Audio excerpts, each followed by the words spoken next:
Bayangkan kita sedang berlibur ke Eropa, pakai jaket tebal karena mengira suhu di sana itu bakalan dingin kayak kulkas 2 pintu.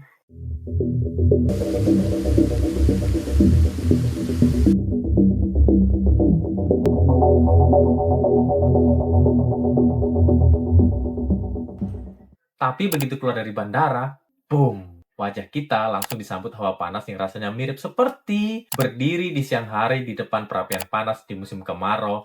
Bagaimana itu rasanya? Eropa, benua yang selama ini kita kenal romantis dan dingin, sekarang sedang terpanggang hebat.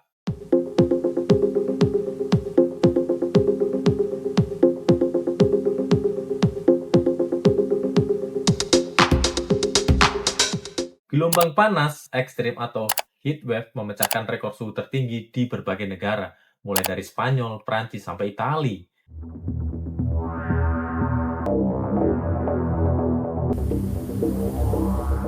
Kenapa fenomena ini terjadi? Dan kenapa efek domino dari benua yang jaraknya ribuan kilometer dari kita bisa bikin dompet kita serta piring kita di Indonesia ini terancam, bro. Mari kita bongkar bersama dengan menelusuri jalan ini dengan pisau logika di tangan kanan di balik error cuaca yang ada di Eropa secara tuntas. Mari kita lihat masalah pertamanya. Orang Eropa itu tidak siap mental dan tidak siap secara infrastruktur buat menghadapi panas. Kalau kita bicara di Indonesia, AC adalah penyelamat hidup. Sedangkan di Eropa, kurang dari 10% rumah di Eropa itu tidak memiliki AC. Arsitektur rumah mereka didesain ratusan tahun yang lalu, justru untuk menyimpan panas agar mereka tidak mati kedinginan saat musim dingin. Jadi begitu suhu di luar ruangan tembus 40 derajat Celcius, rumah-rumah di sana berubah fungsi menjadi oven raksasa. Mereka terjebak dalam rumah yang memang dirancang untuk menahan panas. Desain rumah mereka itu untuk menjaga atau menjebak panas saat musim dingin. Tidak cocok ketika panas ekstrim, malah berubah menjadi sauna. Para ilmuwan berkomentar, apa yang sebenarnya merusak sistem cuaca mereka? Otak di balik semua kekacauan ini bernama jet stream, arus angin cepat di atmosfer yang biasanya bergerak lurus dan mendorong cuaca. Sekarang, akibatnya dari pemanasan global, arus angin ini melemah dan meliuk-liuk seperti ular kekenyangan. Efeknya apa, bro? Angin ini mengunci udara panas dari gurun Sahara di atas Eropa selama berminggu-minggu. Fenomena ini kita sebut sebagai kubah panas. Udara panas masuk, terkunci, dan tidak bisa keluar. Udaranya panas terperangkap. Lalu kita berpikir, ya sudahlah, biarkan saja. Itu kan Eropa, jaraknya jauh dari Indonesia. Jangan salah bro, karena Eropa itu adalah salah satu produsen pangan terbesar di dunia. Saat sungai-sungai utama mereka mengering, jalur logistik, kapal barang yang membawa barang baku industri berhenti, panas ekstrim ini membakar ladang gandum Prancis dan Ukraina.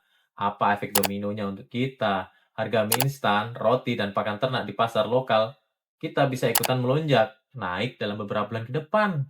Krisis mereka adalah inflasi buat kita. Jangan pernah berpikir gelombang panas Eropa bakal selesai dalam 1 bulan. Data terbaru dari Copernicus Climate Change Service justru menunjukkan realitas yang mengerikan. Kita sedang tidak menghadapi musim panas yang lewat begitu saja. Kita sedang menyaksikan garis awal dari era normal baru.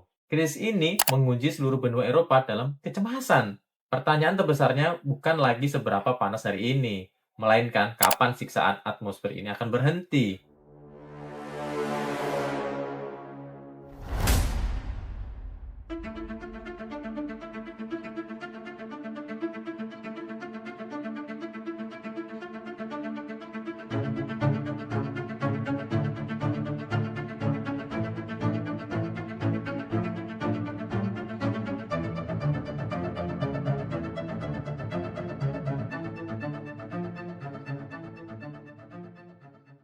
Jujur saja bro, bikin merinding dan ketakutan. Secara jangka pendek, model iklim dari World Meteorology Organization atau WMO mengkonfirmasi bahwa pola tekanan tinggi yang mengunci udara panas ini baru akan melonggar saat memasuki akhir September. Para ilmuwan mempunyai jawaban yang jauh lebih pahit. Menurut para ilmuwan, kenapa panas ini seperti tidak kunjung pergi? Bumi kita memiliki sistem pertahanan bernama efek albedo. Apa itu efek albedo? Ini adalah kemampuan es kutub bertugas seperti cermin raksasa yang memantulkan kembali 80% panas matahari keluar angkasa. Terpantul lagi panasnya keluar angkasa. Namun, saat suhu global naik dan mencairnya es kutub, saat permukaan laut yang gelap mulai terbuka, sehingga menyerap 80% panas matahari dan membuat bumi semakin panas. Semakin panas bumi, semakin banyak es yang mencair, semakin terpangganglah kita. Panel antar pemerintah tentang perubahan iklim dalam laporan terbarunya sudah menegaskan satu hal, bahwa lautan menyerap lebih dari 89% panas dan emisi gas rumah kaca. Ilmuwan iklim internasional melontarkan peringatan keras. Peringatan ini disampaikan saat para pakar berkumpul di Royal Society, London, Inggris pada Senin. Dalam beberapa tahun terakhir, lautan es Antartika menyusut hingga titik terendah sepanjang sejarah. Sementara gelombang cuaca ekstrim dan badai di kutub selatan terjadi jauh lebih cepat dari yang diperkirakan. Bahkan jika seluruh pabrik di dunia berhenti beroperasi untuk malam ini, sisa panas yang sudah terperangkap di samudera membutuhkan waktu puluhan tahun untuk terurai. Gelombang panas yang dulunya terjadi sekitar 50 tahun, kini diprediksi akan datang setiap tahun di Eropa. Jadi, kapan ini akan berakhir? Para ilmuwan iklim memprediksi ini tidak akan berakhir dalam waktu dekat. Mungkin dari kalian banyak yang mengira bahwa ini adalah puncak dari cuaca ekstrim yang ada di Eropa atau puncak penderitaan warga Eropa. Tapi sayangnya, data para ilmuwan menjawab yang jauh lebih gelap lagi, bro. Benua yang dulu dingin sekarang terpanggang hebat. Para ilmuwan iklim melihat situasi sekarang bukan sekedar garis akhir, melainkan babak baru pemanasan. Kita terjebak dalam delusi bahwa alam kembali normal dengan sendirinya. Dalam video ini, kita akan membongkar batas akhir dari termometer bumi dan melihat seberapa jauh angka itu akan terus melonjak. Mari kita coba pecahkan menggunakan ilmu fisika. Atmosfer bumi bekerja menggunakan termometer dinamika sederhana. Setiap kenaikan sebesar 1 derajat Celcius membuat atmosfer mampu menampung 7% lebih banyak uap air.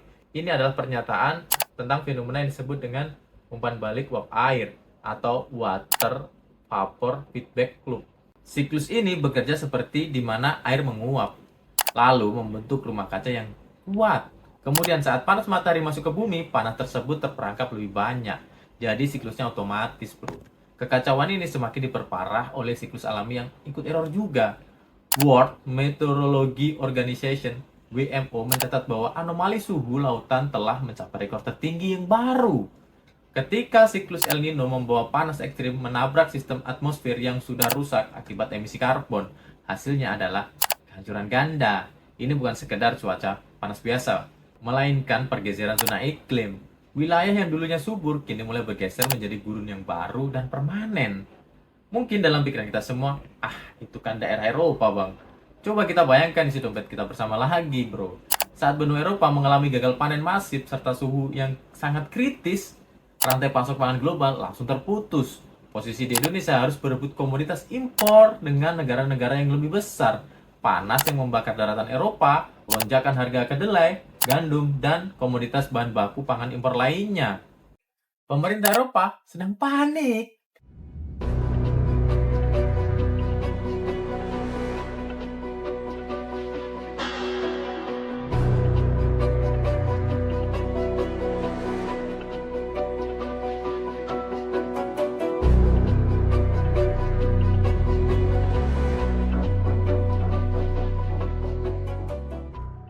Dan mereka mulai melakukan hal-hal yang tidak pernah terpikirkan sebelumnya. Saat Eropa berubah menjadi oven raksasa, pemerintah di sana tidak punya waktu untuk menanam miliaran pohon dalam waktu 1 minggu langsung tumbuh. Mereka butuh solusi yang detik ini juga. Namun, ketika pemerintah Eropa bertindak cepat, setiap tindakan darurat pemerintah yang diambil untuk menyelesaikan satu masalah hampir selalu memicu bom waktu baru di tempat yang lain. Kita akan bongkar langkah darurat Eropa yang justru sedang menciptakan kekacauan baru. Mari kita lihat langkah darurat pertama mereka. Pemerintah di kota-kota besar seperti Paris dan Madrid langsung mengubah gedung-gedung publik sekolah dan museum menjadi cooling counter darurat ber-AC. Mereka membuka tempat gratis 24 jam untuk menyelamatkan kelompok paling rentan, yaitu lansia. Di Paris, pemerintah bahkan mengaktifkan sistem peringatan nasional berbasis SMS untuk memantau warga yang tinggal sendirian. Langkah ini sukses menurunkan angka kematian instan akibat kepanasan atau sengatan panas. Tapi disinilah superposisi masalah muncul. AC gratis untuk ribuan orang itu membutuhkan pasokan listrik yang luar biasa. Ketika jutaan AC di seluruh benua menyala bersama, jaringan listrik Eropa mengalami overload atau kelebihan beban. Ironisnya, Eropa sangat bergantung pada pembangkit listrik tenaga nuklir. Dan tebak apa yang dibutuhkan reaktor nuklir untuk mendinginkan mesinnya? Air sungai yang dingin. Karena air sungai mereka ikut memanas dan menyusut akibat kekeringan, pemerintah terpaksa menurunkan kapasitas pembangkit nuklir mereka. Hasil akhirnya untuk menjaga AC tetap menyala, agar warga tidak mati kepanasan, beberapa negara terpaksa membakar kembali batu bara. Kita membakar bahan bakar fosil, orang yang melepaskan banyak karbon, hanya untuk mendinginkan diri dari dampak karbon yang kita lepaskan sebelumnya. Ini bukan solusi, kayak ini tambah parah, besok tambah hancur. Bukan cuma listrik yang menyerah, infrastruktur fisik pun mulai retak, bro.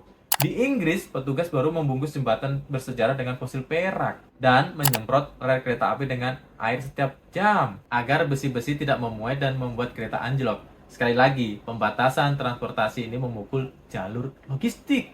Ketika kereta barang tidak bisa berjalan penuh dan kapal kargo sungai harus mengurangi muatan hingga 70% agar tidak kandas, biaya distribusi barang global langsung meroket. Efeknya terasa langsung ke Indonesia. Mereka kini sadar bahwa tidak bisa terus mengakali alam dengan mesin pendingin. Satu-satunya jalan keluar adalah merombak total struktur kota mereka menjadi ekosistem yang tahan panas. Ini adalah awal dari revolusi industri hijau yang sesungguhnya. Jika kita ingin terus mengawal bagaimana tren global dan kebijakan dunia mengubah masa depan kita, klik tombol subscribe sekarang juga. Dan sampai jumpa di analisa video berikutnya.